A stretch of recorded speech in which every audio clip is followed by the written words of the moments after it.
Muy buenas tardes, bienvenidos todos, suscriptores y no suscriptores de National Geographic. Os agradezco vuestra presencia virtual en esta charla que vamos a mantener con Ignacio Álvarez Osorio sobre la cuestión más candente de estos días en la prensa y la televisión, en todos los medios de comunicación, que es el conflicto en el Próximo Oriente. Hemos invitado a Ignacio porque es uno de los mayores especialistas en esta cuestión con los que contamos en España. Él es catedrático de Estudios Árabes e Islámicos de la Universidad Complutense de Madrid, pero y realizó su tesis doctoral sobre el proceso de paz. No es solo un académico, es una persona que conoce muy bien la situación porque ha estado allí y conoce a muchos de los actores del proceso de paz en el Próximo Oriente. Es además, por cierto, y ahora lo menciono, un suscriptor o fue un suscriptor apasionado de National Geographic, de nuestras revistas. En fin, te cedo la palabra, Ignacio. Tú conoces bien el Próximo Oriente por haber estado allí y por haber investigado in situ sobre esta cuestión, ¿no?, que nos ocupa. Al terreno, sobre todo a dos países como Siria, como Israel, también los territorios palestinos ocupados, porque hice mi tesis doctoral sobre esa cuestión y allí, la verdad, además de aprender los rudimentos de la lengua árabe, también tuve la oportunidad de visitar, ¿no?, la mayor parte de lugares y ciudades maravillosas, no solo desde el dominio del Islam, ¿no?, sino incluso desde épocas anteriores, ¿no?, ciudades como Petra, ciudades como Palmira, ¿no?, ciudades como Baalbek, ¿no?, que tienen restos de las civilizaciones que una y otras fueron pasando por la región y superponiéndose. Y después, por supuesto, avancé, ¿no?, en esa tesis doctoral que defendí en el año 98 y que además me brindó la oportunidad de entablar diálogo con muchos académicos, muchos intelectuales y sobre todo políticos, ¿no?, tanto del bando palestino como del bando israelí y también de los países limítrofes.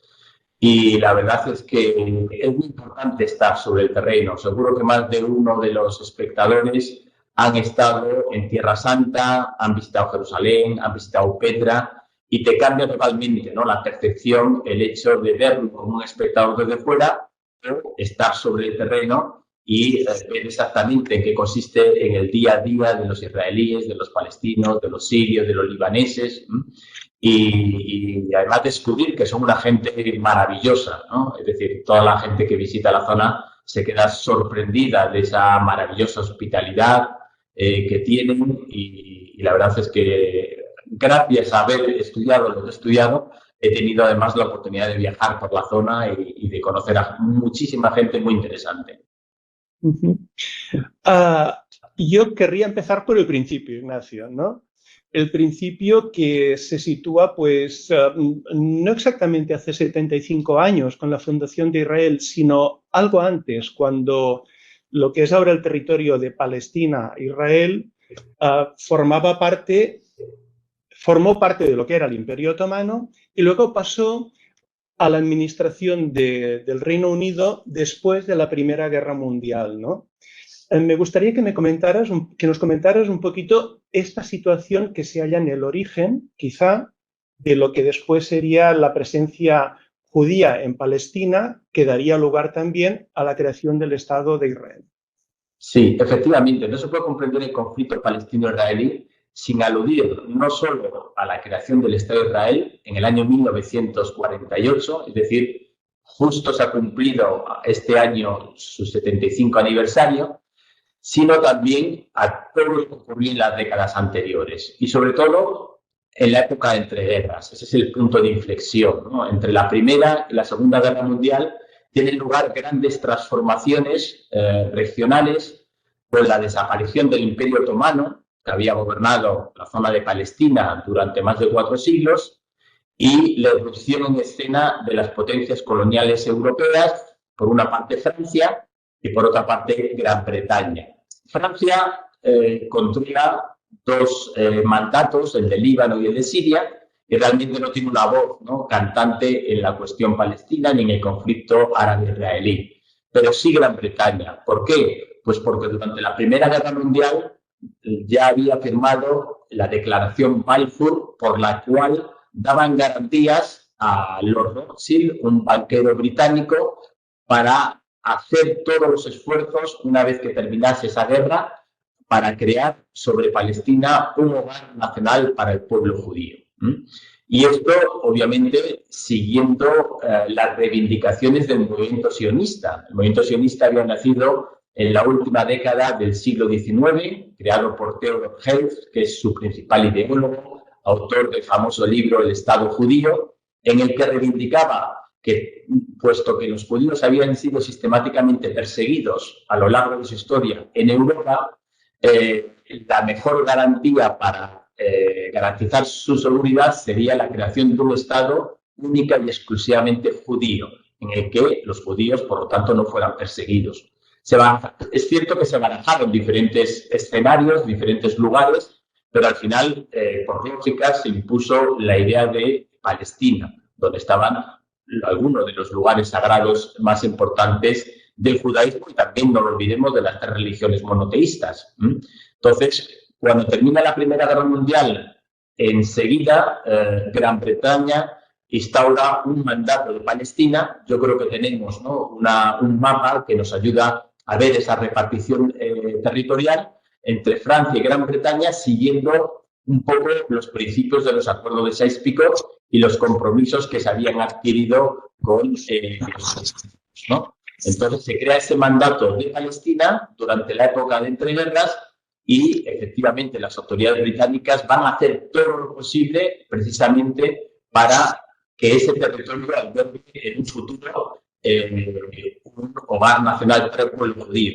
Quizás el gran problema residía en que había muy pocos judíos. A finales del siglo XIX, cuando surge el movimiento sionista, tan solo el 5 o el 6% de la población que había en Palestina eran judíos árabes, por decirlo de alguna manera.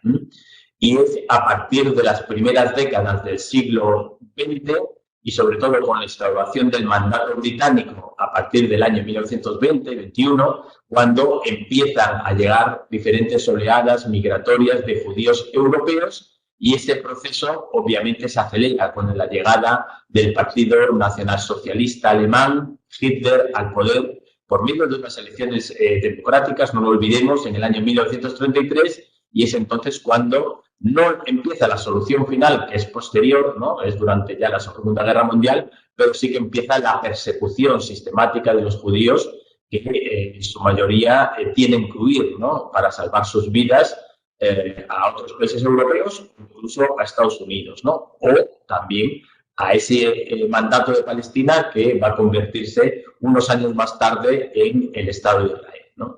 Es decir, que Gran Bretaña, podríamos decir, ejerce como comadrona del Estado de Israel. Sin ese apoyo de las autoridades coloniales británicas, no hubiera sido posible que el Estado de Israel viera la luz en el año 1948.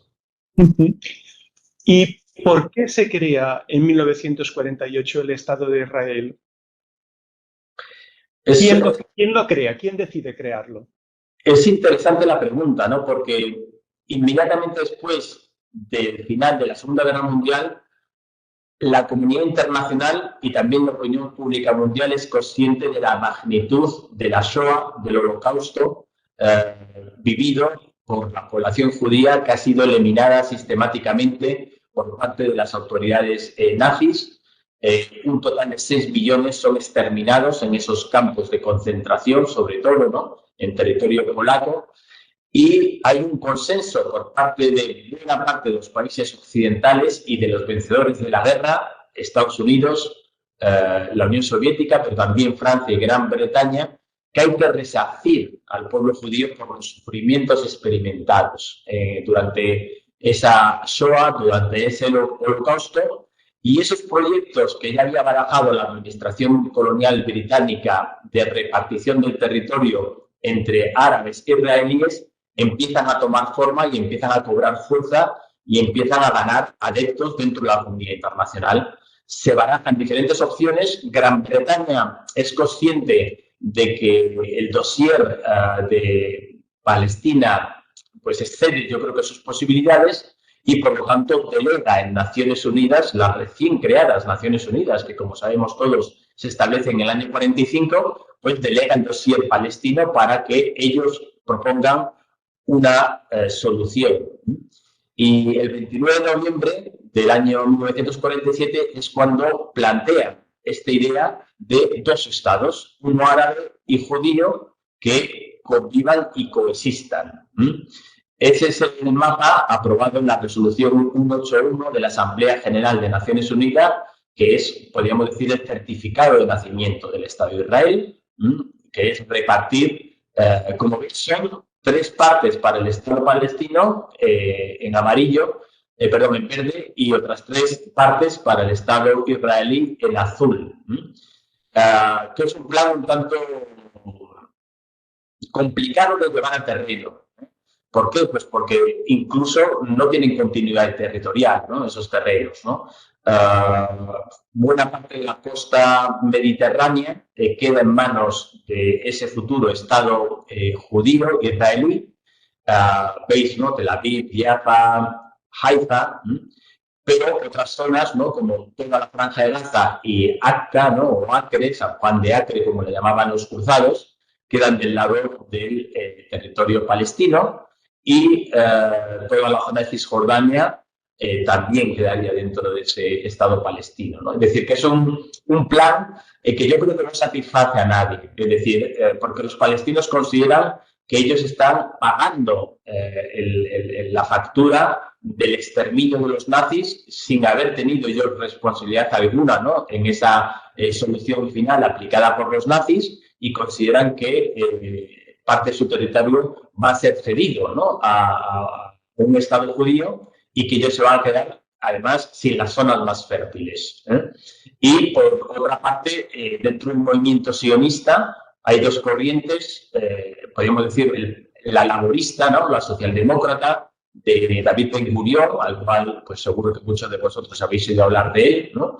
Que sí que acepta esa propuesta, pero hay otro sector del movimiento sionista, el sector, podríamos decir, halcón, el sector revisionista, representado por un partido que se llamaba el Herut y que hoy en día su máximo representante es el Likud, que gobierna el Estado de Israel, pues se opuso frontalmente porque querían un Israel de máximos, un Israel que ocupara el 100% del territorio.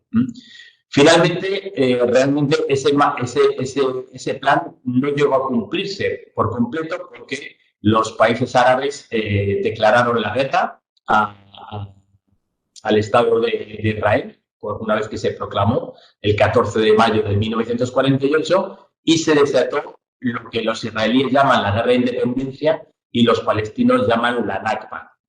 Es decir, que ese Estado realmente no llegó a existir con esas fronteras porque rápidamente, durante la primera guerra árabe-israelí, pues se modificaron, ¿no? Las fronteras.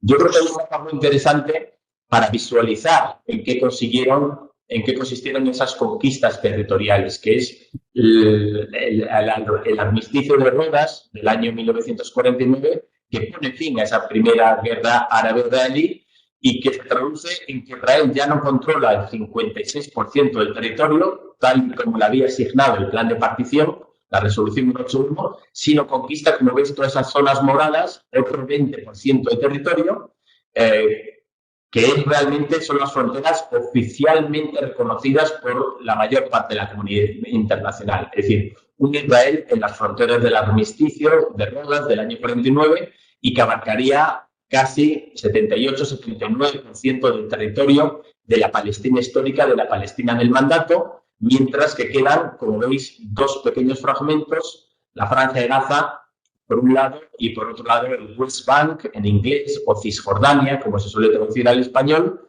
y con Jerusalén, la ciudad de Jerusalén partida, ¿no? En una parte judía y en una parte árabe, ¿no? La parte oeste, occidental, controlada por el nuevo Estado emergente, y la parte oriental, el Jerusalén este, controlada por la administración jordana que se va a establecerse sobre ese territorio, ¿no?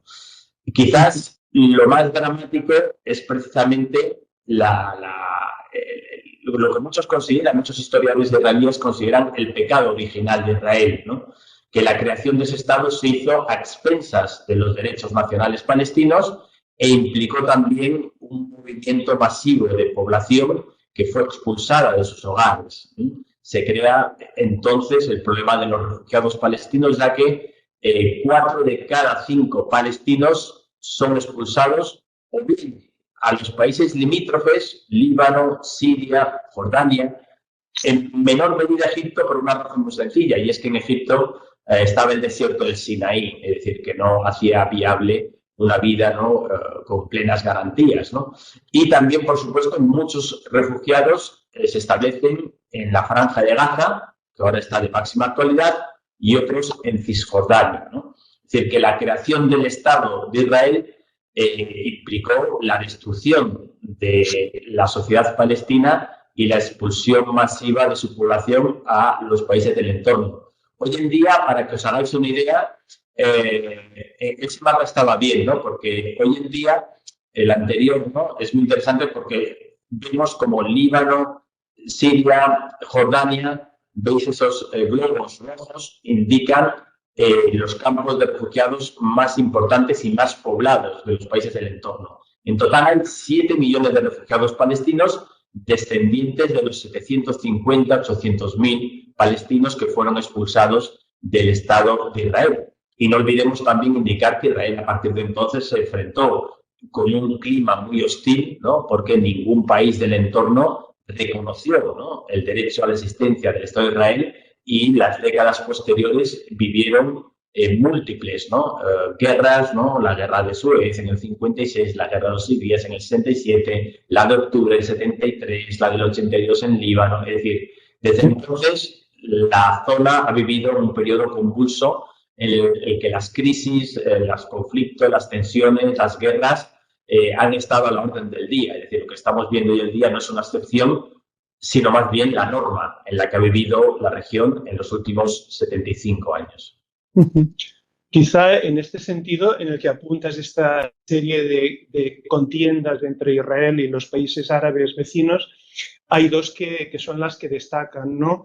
Una sería, perdón, la guerra de los 6 días, ¿no? De hecho, es la guerra que plantea, que da origen a la situación, por decirlo así, actual que estamos viviendo, en el momento en que el Estado de Israel, pues, ocupa lo que son los territorios de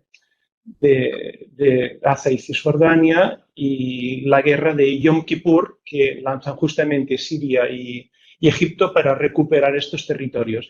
¿Qué sucedió en 1967 y 1973? Bueno, es un cambio de guión completo, la guerra de los 6 días del año 1967, porque Israel tradicionalmente se había presentado como el pequeño David que luchaba contra el gran Goliat árabe, que necesitaba obligatoriamente el apoyo de Occidente precisamente para equilibrar la balanza. ¿Qué ocurre a partir de la guerra del año 67? Pues la guerra del año 67 significó la enmienda a la totalidad, porque demuestra que Israel es una potencia militar, es una potencia que tiene un gran ejército capaz de luchar en varios frentes al mismo tiempo, es decir, en el frente egipcio, en el frente sirio, en el frente jordano. Es decir, lucha al mismo tiempo contra 3 ejércitos de 3 países vecinos y en los 3 frentes sale victorioso. Luego, ya no es el pequeño David, ya es el gran Goliat. Es una potencia que ya en esa época tiene armamento nuclear, que le ha proporcionado Francia a finales de los años 50 y que además tiene un apoyo tanto de Estados Unidos como de buena parte de los países europeos, ¿no? Y esto es lo que le permite anticiparse al ejército egipcio, que se planteaba, ¿no?, una ofensiva contra Israel, y anticiparse también al ejército sirio, ¿no?, ocupando 3 lugares estratégicos, ¿no? Por una parte, el desierto del Sinaí, con lo cual obtiene una gran barrera de contención frente a cualquier posible ofensiva militar egipcia. Ocupa también los altos del Golán, Es importante tener en cuenta que esto también es otra barrera natural, al igual que el desierto del Sinaí, porque son unas montañas, ¿no? Murtajerat al-Golán se dice en árabe, ¿no? Las montañas del Golán, y desde el Golán, que yo he tenido la oportunidad de visitarlo, desde una ciudad que se llama Kenitra, ¿no? Se observa toda la planicie que lleva hasta Damasco, que está a tan solo 50 kilómetros de distancia, de tal manera que también es un obstáculo natural. Y también en tercer lugar, ¿no?, que se ocupa, es de gran importancia, es la Franja de Gaza, Cisjordania y Jerusalén Este. Es decir, los únicos 3 territorios que Israel no había conquistado durante su guerra de independencia pasan a ser controlados a partir de entonces por el Estado de Israel, como territorios ocupados según la legislación internacional. Triplica a Israel su territorio en tan solo 6 días.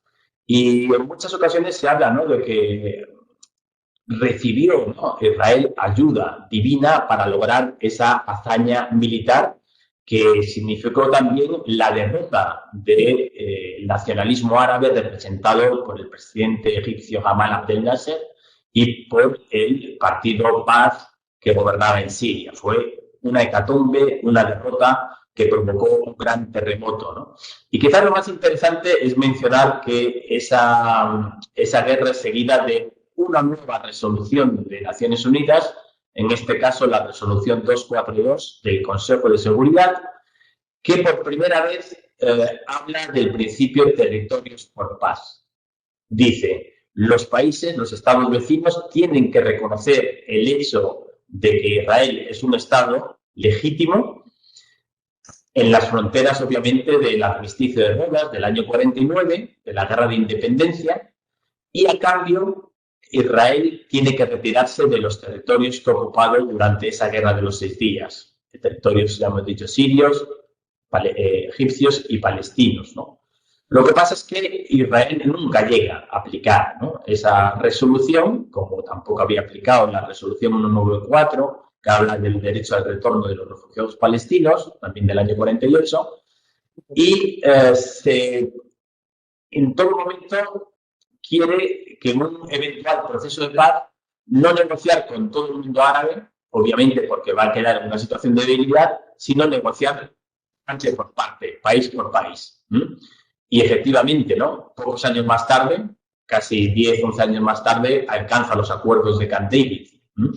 Pero para eso, obviamente, también es imprescindible mencionar, ¿no?, la guerra de Yom Kippur, ¿no?, que también tenemos un mapa que realmente no cambia la situación sobre el terreno, porque ni Egipto ni Siria, los países que comienzan esa guerra sorpresiva, que toma por sorpresa al ejército israelí, consigue recuperar los territorios que había ocupado Israel durante la guerra del año 67, se lanza un mensaje, ¿no?, en el sentido de que esa guerra de 1973 se hace para despertar la conciencia de Occidente y decir que ahí hay un problema y que no basta con mirar hacia otro lado para que se resuelva, sino que tiene que involucrarse activamente para su resolución. Y efectivamente, después de la guerra de Yom Kippur, año 1973, que ya digo, no altera la repartición de fuerzas ni libera los territorios, pero sí que convence a Estados Unidos, a la administración Nixon, a Henry Kissinger, que era por entonces el secretario de Estado, es decir, el ministro de Asuntos Exteriores norteamericano, de la necesidad imperiosa de involucrarse para resolver el conflicto y para buscar, si no una solución completa que satisfaga a todos los actores, al menos soluciones parciales, en este caso con Egipto e Israel, que aprobaron, ¿no?, los acuerdos de Camp David en el año 78-79, la primera vez que un país árabe firma un tratado de paz con Israel y establece plenas relaciones diplomáticas con Israel, ¿no? Fue Egipto, que además era la gran potencia militar, la gran potencia en términos también demográficos. No olvidemos que Egipto es el país más poblado del mundo árabe y que fue el primero, ¿no?, en normalizar sus relaciones con Israel, precisamente a raíz, ¿no?, de los epílogos de la guerra de Yom Kippur, la guerra de octubre del año 1973, ¿no?, que supuso, ya digo, otro terremoto regional y que convenció a Estados Unidos de la necesidad de involucrarse en el proceso de paz para que al menos algunos de los países vecinos establecieran plenas relaciones y lo reconocieran, ¿no? Tal fue el caso de Egipto en el 78 y tuvo que esperar mucho tiempo para que otro país, Jordania, estableciese otro tratado de paz en el año 94. Los acuerdos de Camp David supusieron esta distensión entre Egipto y entre Israel, pero la paz no llegó. La paz no llegó. ¿Qué sucedió entre los acuerdos de Camp David y los hechos de los años 80? Es decir, ¿qué sucedió para que después de los acuerdos de Camp David, pues Israel invadiera el Líbano o para que estallara la primera intifada? Bueno, lo que pasó es que era una solución parcial, no era una solución completa. El objetivo principal de ese acuerdo era sacar a Egipto del frente de resistencia que se había enfrentado hasta entonces a Israel, pero se hizo a expensas de los derechos palestinos. Es decir, lo único que contemplaba el acuerdo de Camp David, y esto, por cierto, hay que recordar a los espectadores, que seguro que alguno de ellos ya estaba pensando en ello, que la firma de los acuerdos de Camp David acabó costando la vida del presidente egipcio Anwar al-Sadat, que fue asesinado en el año 1981 por la yihad islámica egipcia, ¿no? En pleno desfile de la victoria, teóricamente, cuando se estaba conmemorando el aniversario de la guerra de Yom Kippur, ¿no? Entonces, esos acuerdos, le digo, se hicieron a expensas de los palestinos, porque incluso Sadat se permitió negociar en nombre de los palestinos sin consultar a quien era reconocido a nivel internacional como el representante legítimo del pueblo palestino, que era la Organización de Liberación de Palestina, que se había establecido en el año 1964 y que a partir del año 1968 es controlada por Yasser Arafat, que es quien después firma los acuerdos de Oslo, ¿no? Pues Sadat negocia con Israel que la solución del problema palestino debería darse no en el marco de la creación de un Estado soberano independiente palestino en los territorios ocupados de Gaza, de Cisjordania y Jerusalén Este, sino dentro de un marco autonómico. Es decir, que los propios palestinos se gobernasen a sí mismos. Es decir, pero que no tuvieran el control del territorio, sino básicamente que tuvieran el control de una administración que se encargase pues, de la gestión de la sanidad, de la educación, de las obras públicas, pero que no llegaran a controlar el territorio. Eso es lo que propone Israel y acepta Anwar al-Sadat en el año 1978-79 con los acuerdos de Camp David, y lo que es interpretado, ¿no?, por buena parte del mundo árabe como una gran traición, ¿no?, a la cuestión palestina. Ajá. Y has comentado justamente, has hablado de la Organización para la Liberación de Palestina, pero en esos años, en los años 80, comienzos de los años 80, aparece otro de los actores es la época en que tiene lugar la Revolución Islámica en Irán, ¿no? Es un condicionante importante, ¿no? Y en los años 80 es cuando aparecen las dos organizaciones de las que ahora mismo estamos hablando en la televisión, en la prensa, que son Hamas y Hezbollah, ¿no? ¿Quiénes son? ¿Por qué aparecen en este momento? ¿Qué suponen para el movimiento nacional palestino el hecho de que la Organización para la Liberación de Palestina ya no sea la única representante del pueblo palestino? Bueno, has mencionado muy oportunamente la Revolución Islámica de Irán, año 1979, la llegada del Ayatollah Khomeini al poder, la instauración de un régimen teocrático que, no olvidemos, acaba con uno de los grandes aliados regionales de Estados Unidos, como es el Shah de Persia, Reza Pahlavi. Y esto va a ser un golpe sin precedentes a la estrategia norteamericana en la región, que se había apoyado en tres, ¿no?, grandes patas: por una parte Israel, por otra parte Arabia Saudí, por otra parte el Irán del Shah. Entonces, la caída del régimen de los pahlavíes y la irrupción en escena del régimen iraní, que tiene una agenda claramente revolucionaria, y así se contempla, ¿no?, en la propia Constitución que se aprueba en diciembre del mismo año 79, va a suponer una gran sacudida para la religión, ¿no? Hemos comentado antes que en la guerra del 67, en la guerra del 73, el nacionalismo árabe, representado por el Egipto de Nasser, representado también por la Siria bacista, son derrotados y humillados en el frente de batalla, pierden territorios muy importantes y de alguna manera demuestran que no son ellos la gran esperanza que habían vendido durante mucho tiempo para liberar el territorio de Palestina y para destruir el Estado de Israel. Entonces, la erupción en escena de un régimen islamista revolucionario, claramente también antiimperialista, va a suponer una inspiración para muchos movimientos islamistas que hasta entonces habían adoptado una actitud quietista, como los hermanos musulmanes, no habían intervenido en la política porque ellos querían simplemente reislamizar a la población, pero que a partir de entonces algunos grupos deciden escindirse, abandonar la lealtad a los hermanos musulmanes y crear organizaciones armadas para conquistar el poder e imponer su ideario forzosamente a la población, ¿no? Entonces, es ese contexto, finales de los años 70, principios 80, cuando irrumpen en escena, primero, Hezbollah, que además tiene un contexto, ¿no?, de guerra civil en Líbano, donde todos luchan contra todos, donde hay una injerencia también de actores regionales muy, muy evidente, y también unos años más tarde, ya en el año 88, irrumpe en escena lo que se llama el Movimiento de la Resistencia Islámico, que es el acrónimo de Hamas. En esta ocasión no es una organización chií, como es Hezbollah, de obediencia iraní, porque Hezbollah lo crea directamente la Guardia Revolucionaria iraní para tener un peón que mover en la guerra civil libanesa. En el caso de Hamas, es un grupo islamista que nace de los hermanos musulmanes palestinos y que decide abandonar esa actitud quietista para tomar las armas y lanzar un grupo armado.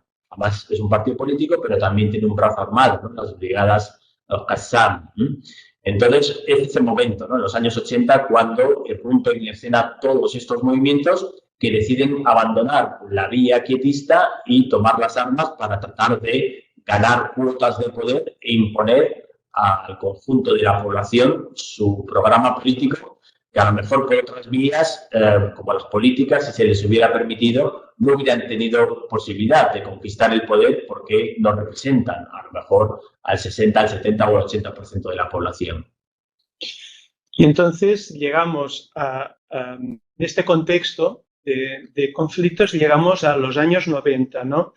Que es el momento de la firma de lo que ahora todo el mundo está hablando, que son los acuerdos de Oslo, ¿no?, que son importantes, pero en realidad no sabemos muy bien qué son. ¿Cuál es el significado de estos acuerdos y por qué se consideran tan importantes o por qué su incumplimiento ha derivado en la situación también en la que nos encontramos, ¿no? Los acuerdos de Oslo se firman el 13 de septiembre del año 1993 en la Casa Blanca, Washington, en una foto histórica que muchas y muchos de vosotros tendréis en la cabeza porque se sientan en la mesa de negociaciones enemigos acérrimos como era el primer ministro Isaac Rabin, el presidente de la OLP, Yasser Arafat, y en medio la famosa foto con Bill Clinton, el presidente de Estados Unidos, la foto en la Casa Blanca, ¿no? Parece que efectivamente hay esperanza de poner fin a ese ciclo de violencia, de tensiones, de guerras permanente, ¿no? Lo que ocurre es que esos acuerdos realmente es un acuerdo interino, no es un tratado de paz. Es decir, la OLP se ve obligada a reconocer el Estado de Israel, el derecho a existencia del Estado de Israel, pero Israel no reconoce el Estado palestino, reconoce una autonomía parcial para la población en ciertos territorios de Cisjordania y de Gaza, que habían sido ocupados en la Guerra de los 6 días. Es un acuerdo interino que debería durar un periodo de 5 años y que lo único que establecía era una autoridad palestina para que controlasen los principales núcleos urbanos y los principales núcleos de población. Y teóricamente, después de esos 5 años de interinidad, se debería alcanzar un acuerdo definitivo sobre el estatus de esos territorios. Pero había muchos puntos calientes que, para evitar un efecto embudo, para evitar que torpedeasen la conversación, fueron desplazados para la fase final de las negociaciones, entre otros, por ejemplo, la cuestión de si habría o no habría un Estado palestino, la cuestión de qué fronteras tendría ese eventual Estado palestino, si en el 100% del territorio o no, la cuestión de Jerusalén, que Israel reclama que sea la capital eterna e indivisible. De hecho, hay una ley básica en Israel del año 1980 que establece eso, mientras que los palestinos consideran que la parte árabe de la ciudad debería pertenecerles y ser la capital de un eventual Estado palestino. Y otras cuestiones muy importantes era la cuestión de los refugiados. Dijimos que 4 de cada 5 palestinos fueron expulsados de sus hogares en el año 48, que hay una resolución, la 194, que habla del derecho al retorno y la compensación de esos refugiados. ¿Qué va a pasar con esos refugiados? ¿Van a poder retornar? Aunque fuera el Estado palestino, al Estado de Israel es inviable, ya lo sabemos porque Israel se opone, ¿no?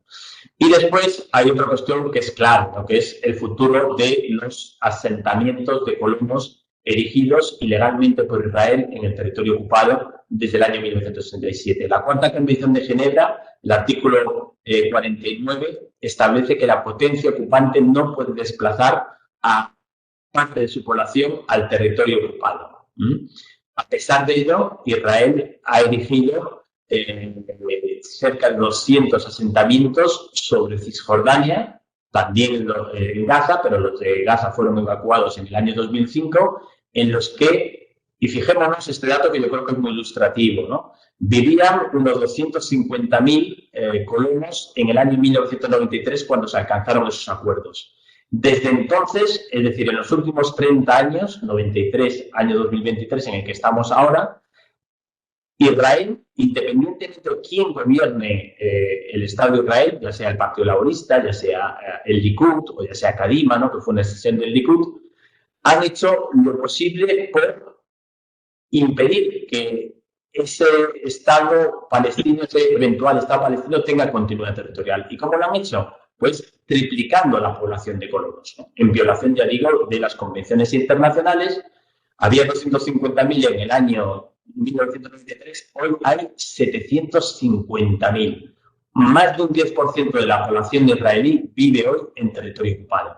De tal manera que, si pasamos al mapa anterior, es muy ilustrativo, lo que establece los acuerdos de Oslo es que se crean diferentes cantones A, zonas B, zonas C. Este mapa es muy ilustrativo porque más o menos identifica la repartición de fuerzas actual.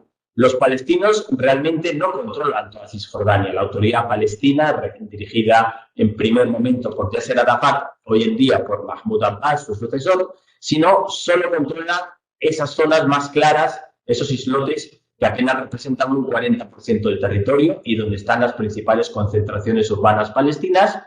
Jerusalén es un caso aislado porque los acuerdos de Oslo excluyen a Jerusalén, porque ese tema debería abordarse en la fase final, ¿no? Entonces, Sheffield Heights, está Jenin, Tulkarm, Calquilia, Salfir, Ramallah, Belén, Hebrón, Jericó, que son los principales núcleos urbanos, pero el resto del territorio son áreas C, que son bajo control completo, tanto administrativo como militar, de las autoridades israelíes. Y ahí están las principales colonias de asentamientos, donde hoy en día viven 750.000 colonos. No solo esto, sino muchos miembros del actual gobierno israelí, que ha sido definido por muchos analistas como el más radical en sus 75 años de historia, son colonos. Son colonos que además consideran que tienen un derecho divino para controlar esos territorios, porque se consideran el pueblo elegido y no contemplan la posibilidad de retirarse de ellos a pesar de que están ocupados según las convenciones internacionales, ni de entablar ninguna negociación con Israel para su devolución y para que en ellos se establezca un eventual Estado palestino, ¿no? Entonces, bueno, es interesante, ¿no? Es interesante ver que realmente la autoridad palestina no controla el 100% de Cisjordania, sino solo 40% de Cisjordania. El 60% está controlado por las autoridades militares israelíes o por los colonos, de tal manera que hoy por hoy, debido a que hay tantos colonos, es muy difícil que surja un Estado viable en esos territorios, un Estado palestino viable, tal y como apoya la comunidad internacional, tal y como apoya, por ejemplo, la Unión Europea o el gobierno español, ¿no? Que haya en un futuro una solución basada en la fórmula de los dos Estados, ¿no? Que convivan en seguridad y paz. De hecho, ahora comentabas, la Autoridad Nacional Palestina apenas controla Cisjordania. De hecho, apenas controla Cisjordania, pero tampoco controla Gaza, porque en el año 2006 hubo unas elecciones y Hamas desplazó a Al-Fatah, el partido de Mahmoud Abbas, del gobierno de Gaza, ¿no? De la administración de Gaza. Y en estos momentos nos encontraríamos con que, si lo entiendo bien, tenemos a Cisjordania, que sí estaría bajo la administración de la Autoridad Nacional Palestina, y tenemos la Franja de Gaza, que está bajo la autoridad de Hamas, que además expulsó, siempre se dice, ¿no?, a la Autoridad Nacional Palestina de su territorio, ¿no? Efectivamente, hay una división muy profunda de los territorios y de la población palestina. Más o menos, hoy en día Gaza alberga a unos 2,4 millones de palestinos, mientras que Cisjordania alberga cerca de 3 millones, ¿no?, de palestinos. En total, una población en las zonas ocupadas de cerca de 5,5 millones de palestinos, ¿no? Es importante también tener esas cifras en la cabeza, que viven bajo ocupación. Es decir, viven bajo ocupación israelí desde el año 1967. Además, la población palestina es muy joven.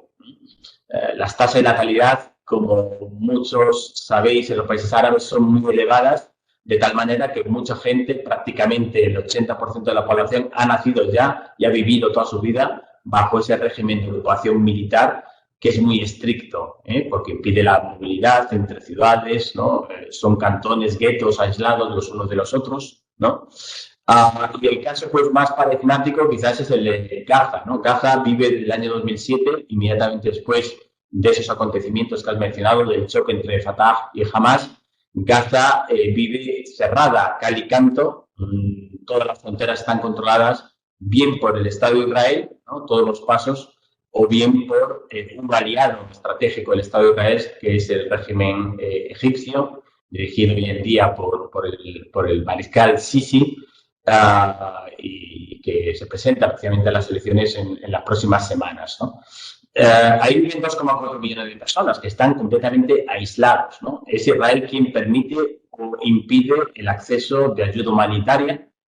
Buena parte de la población depende de esa ayuda que envían las agencias internacionales, sobre todo la agencia de la ONU para los refugiados palestinos, que se llama UNRWA, y que es la que ha tenido que asumir pues, un peso más significativo a la hora de aportar ayuda, ¿no?, para esa población que está cada vez más necesitada, ¿no? No ha sido siempre así, ¿eh? En el pasado no era así porque buena parte de los palestinos que vivían en Gaza podían trabajar, ¿no?, eran empleados como mano de obra barata, ¿no?, en el mercado israelí. Lo que ocurre es que la estrategia también suicida de Hamas de perpetrar atentados terroristas contra objetivos civiles en los años 90 en Israel, pues provocó que se limitaran esos permisos para trabajar en el mercado israelí, dinámica que se había recuperado, por cierto, en los últimos meses, ¿no?, que Israel había autorizado la entrada de cerca de 20.000 trabajadores palestinos en los últimos años, ¿no? Entonces, cualquier potencia colonial aplica esta lógica, ¿no?, de divide y gobierna, intentar enfrentar a los unos contra los otros, ¿no? Y efectivamente Hamas está completamente aislado y la comunidad internacional en ningún momento se presta, ¿no?, a mantener un diálogo directamente con ellos, entre otras cosas porque la Unión Europea y Estados Unidos tienen esa organización como la catalogan de organización terrorista, ¿no? E impiden, por lo tanto, a los altos representantes, ¿no?, a los representantes europeos mantener diálogo o conversaciones con ellos. Te quería preguntar, casi ya para acabar, porque tienes una cita dentro de nada y ya nos has concedido tu tiempo. Y bueno, la verdad es que se me está haciendo muy corta toda esta explicación porque la encuentro interesantísima. una de las personas que nos están viendo nos pregunta hasta dónde puede llegar a implicarse Irán en este conflicto. Lo que yo te querría preguntar, atendiendo a esto, es hasta dónde llegaría Irán y también quizá diría, ¿cuál es la lectura estratégica o geoestratégica de lo que ha sucedido ahora? La actuación de Hamás el 7 de octubre guarda relación con la situación en el Golfo Pérsico, en ese pulso que mantienen el Irán chií y la Arabia Saudí suní. Bueno, esta es una de las explicaciones que se ha intentado barajar para explicar ese crimen atroz que perpetró Hamás contra la población civil israelí el 7 de octubre, que les ha llevado a una operación de esas características sabiendo la represalia que iban a recibir por parte del Estado de Israel, ¿no? Y precisamente se ha mencionado, barajado esa posibilidad, ¿no? Es decir, que el principal objetivo fuese precisamente torpedear todas esas conversaciones que se habían desarrollado en los últimos meses entre responsables saudíes e israelíes para establecer relaciones diplomáticas. Arabia Saudí no es un país más, ¿no? Esto realmente, la normalización con Israel la desarrollaron en el año 2020 Emiratos Árabes Unidos y Bahrein por medio de los acuerdos de Abraham con la mediación del presidente norteamericano Donald Trump. Pero Arabia Saudí no es un país más. Arabia Saudí es, sin duda alguna, la gran potencia económica por sus recursos petrolíferos. También tiene una gran ascendencia política en toda la Liga Árabe, también en la comunidad islámica. Entonces, el hecho de que Israel establezca relaciones con un país tan importante como Arabia Saudí significaría para muchos palestinos el fin, ¿no?, de sus esperanzas de obtener algún día un Estado soberano e independiente, porque se quedan sin uno de los que ha sido sus grandes respaldos a lo largo de la historia, ¿no? Y por eso, y porque también Irán, que es uno de los grandes valedores internacionales de Hamás, no lo olvidemos, que forman el eje de resistencia junto al régimen sirio de Bashar al-Assad, junto a las milicias chiíes de Hezbollah, pues se sostiene, algunos analistas, de que ellos obviamente serían los principales perjudicados de una normalización de relaciones entre Arabia Saudí e Israel. Y por lo tanto, esta operación lo que persigue, sobre todo, es evitar ese tratado de paz entre unos y otros, que, según parece, era cuestión no de semanas, no de meses, sino más bien cuestión de días. Y una operación de estas características sabemos que no se prepara de la noche a la mañana, que lleva meses de preparación y, por lo tanto, han esperado el momento oportuno, una fecha simbólica, el 7 de octubre del año 2023, el 50 aniversario exacto de la guerra de Yom Kippur, para lanzar esa acción ofensiva que yo creo que no cumple realmente intereses, no representa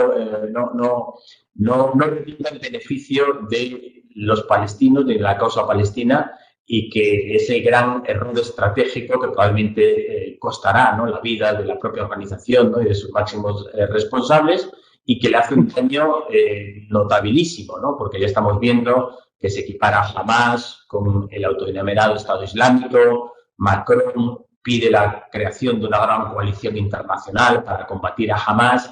Es decir, que ha cometido un error garrafal, aparte de un crimen atroz que hay que denunciar, por supuesto. Y bueno, está por ver lo que puede ocurrir, ¿no? Yo creo que tanto Hezbollah como Irán son muy conscientes de que la situación sobre el terreno es muy delicada, muy peligrosa, y que podría contagiarse al conjunto de la región. Ahora bien, una pequeña observación más. Tienen más que perder que ganar esos dos actores. Hezbollah e Irán tienen mucho que perder en el caso de que haya una confrontación a nivel regional, porque esto implicaría la destrucción de buena parte del Líbano, significaría también un aislamiento mucho mayor del que sufre ya Irán, que tiene muchísimos problemas, ¿no?, de orden político, de orden social, de orden económico. Es decir, que me da la impresión de que ninguno de esos dos actores están demasiado interesados en el contagio regional de la crisis de Gaza. Bueno, pues la verdad, Ignacio, yo te agradezco de veras que nos hayas atendido y que nos hayas explicado tan bien todo lo que nos has contado, ¿no? Que hayamos podido seguir contigo pues la evolución histórica de este conflicto. La verdad es que me hubiera gustado tener media hora más para comentarlo contigo, pero sé que vas muy escaso de tiempo. Yo supongo que bastantes de las personas que nos estáis viendo habréis visto a Ignacio en la televisión estos últimos días, porque es uno de los analistas más solicitados por los medios de comunicación respecto de lo que está sucediendo ahora mismo en el Próximo Oriente. Bueno, pues te quiero dar las gracias, Ignacio, una vez más, y también querría dar las gracias a todas las personas que habéis asistido a esta charla, que sois suscriptores de National Geographic o que no lo sois y que habéis, pues, que nos habéis acompañado durante esta hora que hemos dedicado a hablar de una de los puntos más complicados de nuestro planeta, ¿no? Muchísimas gracias, Ignacio. Bueno, ha sido un placer, de verdad. Te agradezco muchísimo la invitación, Josep, y agradezco muchísimo a todas las personas que han seguido la charla. Son temas a veces excesivamente áridos, ¿no? Muy complejos, ¿no? Que intentamos, los que hacemos también, además de tareas científicas, divulgar, ¿no? Y espero que por lo menos os haya aclarado, ¿no? Algunas de las ideas y de las posibles dudas que podríais tener. Y sí, no tengas ninguna duda de que sí, que la verdad es que nos las ha aclarado. Muy bien, pues sin más nos despedimos a Ignacio y también nos despedimos de todas las personas que nos habéis acompañado hasta ahora. Muchísimas gracias a todos. Un placer. Muy buenas noches.